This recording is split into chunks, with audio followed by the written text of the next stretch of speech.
ఒక simple hi నీ లైఫ్ని ఎప్పుడైనా మార్చేస్తుందని నువ్వు అనుకున్నావు. ప్లే క్లాస్ నుంచి చదువుకుంటూ వచ్చావు అనమాట. మామ నీ పేరు తీసుకోరా, నువ్వు టెన్షన్ పడకు. నేను కూడా అనుకోలేదు. అసలు మ్యాటర్ ఏంటో తెలియాలంటే మనం నా బీటెక్ లైఫ్కి వెళ్ళాలన్నమాట. సో స్టార్టింగ్కి మామూలుగా మనందరి లైఫ్లో బెస్ట్ ఫ్రెండ్ అనేవాడు మామూలుగానే ఉంటాడు. సో వాడు నేనేమనుకున్నామంటే అరే ఇప్పుడు దాకా మనం ప్లే క్లాస్ నుంచి చదువుకుంటూ వచ్చాం అనమాట. సో ప్లే క్లాస్ నుంచి చదువుకుంటూ వస్తున్నాం. ఇంటర్ కొద్దిగా మిస్అండర్స్టాండింగ్స్ వల్ల చదువుకోలేకపోయాం కలిసి.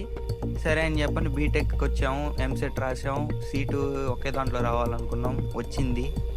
ఒకే దాంట్లో చేరాలనుకున్నాం, బ్రాంచ్ కూడా ఒకటే. అయితే ఇనిషియల్స్ వల్ల మా ఇద్దరికి వేరు వేరు సెక్షన్స్ పడి. ఈ పాయింట్ చాలా గట్టిగా మీరు గుర్తుపెట్టుకోండి.